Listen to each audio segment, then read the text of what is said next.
ma tahay qof codadka duuba isla markaana u adeegsada inuu soo saaro filimaan, dokumentariyo iyo waxyaabo kale? haddii ay tahay jawaabtu haa, maanta waxaan kula wadaagayaa programka caanka ah ee loo yaqaano Audacity. Audacity waa free software toos ayaad kala soo degi kartaa internetka. muuqaalkan waxaan kugu soo gudbin doonaa qaabka aad u isticmaali kartid Audacity si aad u soo saartid cod saafi ah. programkan imika raadin doonaa Google kaad furi doontaa ama internetka halkaad ka gashid. waayahay programka Audacity ayaa la yidhaahdaa. ku dhufo linkiga kugu sareeyo weeye, waxaas dhibin. linkiga oo dhammaystiran waxaad ka heli kartaa descriptionka. haddii aad qortidna dhib ma leh, waa halkan Audacity. click baan siinaynaa. haddaba waa kan, halkan baad download garaysanaysaa. download baad leedahay. waa kaa downloadku wii socdaa.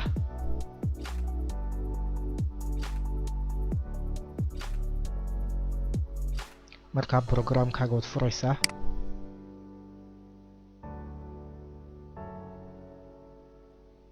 Audacity waayahay, waa very simple to use. aad iyo aad bay u fudud tahay isticmaalka programkan runtii. marka koowaad halkan buttonkan waa kii aad ku record garaynaysay, waa play or pause. halkan effects waxaa kugu jira waxyaabo fara badan aad runtii ku samayn karaysid saad ugu wanaajisid ama effects badan ugu dirtid codkaaga. waayahay, tusaale ayaan idin siinayaa.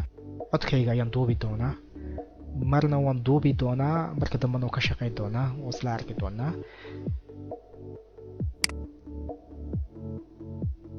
waa ustaad Mustafa oo halkan jooga oo tijaabo ku samayn doona programka Audacity. waan dhamaynay, dib baan u dhageysanaynaa. waa ustaad Mustafa oo halkan jooga oo tijaabo ku samayn doona programka Audacity. waxaad u fiirsan kartaa ama dhegtaada hadaad u dhaadhicisid wax background noise-ka ayaad maqli doontaa, dhawaqa ayaad maqli doontaa ama jabaqda ka daba baxaysa codkayga. runtii markaad doonaysid si professional oo record garaysid dhawaqaas yarba doonaysid inaad meesha ka saartid. markaas dhawaqaas aad ila aragtaan, haddaad isku daydid inaad amplify garaysid ama codka aad weynaysid, halkanaan tegaynaa. effects waxaan leenahay amplify waa kor u qaadid, codkii unbuu korka ugu yara qaadaya. okay, sidiisa waxaa fiican programka ugu dejisan aad ku daysid. okay baan leenahay. waayahay, maaragtaa linekan inuu soo weynaanayo. linekii marka hore yaraa, imika uu soo weynaanaya. waxaas waa background noise-kii weeye, waa dhawaqii xagga dambe ka baxaya. simply waxaad isku dayaysaa intaan saa u highlight garee, intaan yaree aan cidna hadlayn. arkaysaa oo iska noise yar weeye. effectska ayaa dib ugu noqon doontaa. effectska markaa ku dib ugu noqotid, halkan hoose usoo dhaadhac noise reduction halkan ay ku qoran tahay. clicksy waxaad tidhaahdaa get noise profile, halkaas unbaad click siinaysaa. markaas programka waxaad u sheegtay, fariintaad u sheegtay waxa weeye dhawaqa noocan oo midhan oo dhana ayaad ayuu ku xafidayaa. hadhow waxaad doonaysaa inuu kaa saaro markaa iminkana waxaad samayn doontaa wixii oo dhammaystiran, codkii oo dhammaystiran baad ku noqon doontaa. effects ku noqo, waxaad ku noqotaa noise reduction. tilmaamta fariintii aad siinaysay iyo wixii uu jarayay horaad u sheegtay. iminka halkan unbaad leedahay okay. markaa linekii aan kuu sheegayo kaas meesha ka baxay, linekii yara ballaadhnaa meesha ku jiray, noise-ka ahaa dee background noise-kii meesha ka baxay. difference-kan doonaya inaad la yara eegtid, dhegeyso markaas. waa ustaad Mustafa oo halkan jooga oo tijaabo ku samayn doona programka Audacity. arkaysaa noise-kii aad buu isku dhimayaa markani, aad buu noise-kii isku dhimayaa.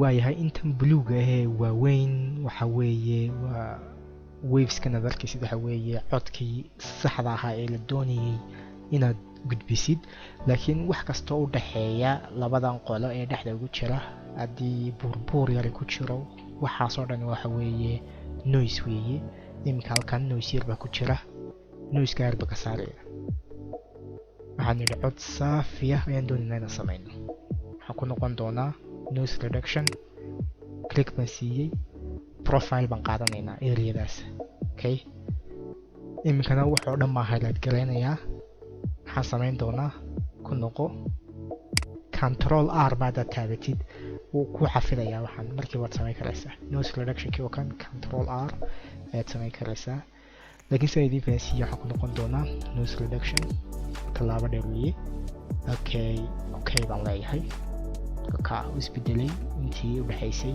nadiif bay iska dhigtay marba ka dambeysa soo wanaagsananaysa markan waxaan u malaynayaa inay tahay sidii aan codkayga la doonayay inuu noqdo dhageysano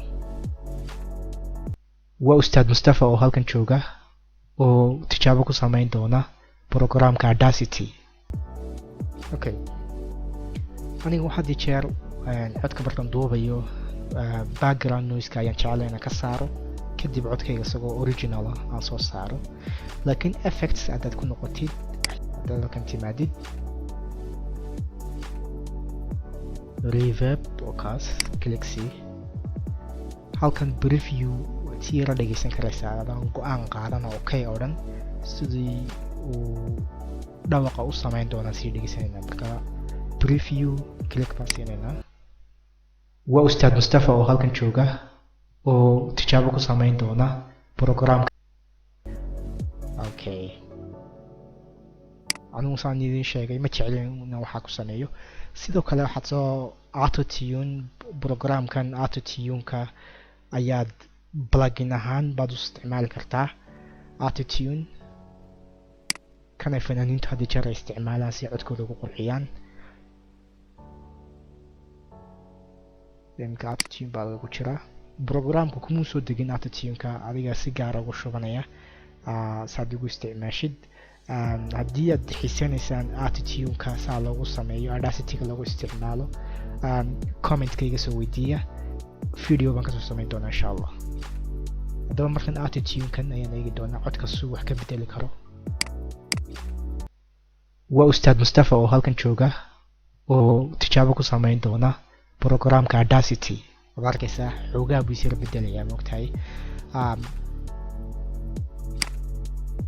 adigu marba wixii kula yara quman baad ku samayn kartaa waa ustaad Mustafa oo halkan jooga oo tijaabo ku samayn doona programka Audacity laakiin anigu waxaasba oo dhan anigu fan ma yihi aad uma jecli waxaan jeclahay in codkaygu safiix u ahaado bilaa jabaq u noqdo kadib aad sidaa codkaaga ama barnaamij ku darso ama si kale ama video kusoo gudbi runtii aad buu fiican yahay haddaba codkii aad iminka dhammaysatay si aad usoo dhigatid desktopkaaga ama mobile kale aad ugu shubatid ama aad meel flash ku qaadatid waxaad samayn karaysaa files halkaad baad tegaysaa kadibna waxaad leedahay extract audio kan taabo markaad halkan joogtid waxaad dooranaysaa goobtii aad dhigan lahayd codkaaga haddii aad desktopka dhigan lahayd tusaale ahaan desktopkan soo dhiganayaa magac waa inaad u baxsatid anigu waxaan leeyahay tijaabo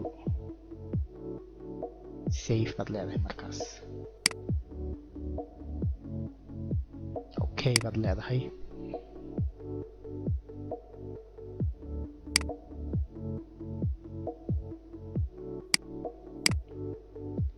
iminka desktopkii baan joognaa waa kan filekeeni tijaabo ayaa ku qoran markaas programkan haddaad doonaysid aad xiisaynaysid inaad soo dejisatid waxaad aragtaa descriptionka linkiga ugu horeeya ku dhufo download dee markaas waxa la wixii su'aalo intan dheer isku soo weydiin kartaa comment-ka aad ayaan ugu faraxsanahay inaan idin soo jawaabo aad baad u mahadsantihiin Mustafa oo idin leh kulanti dambe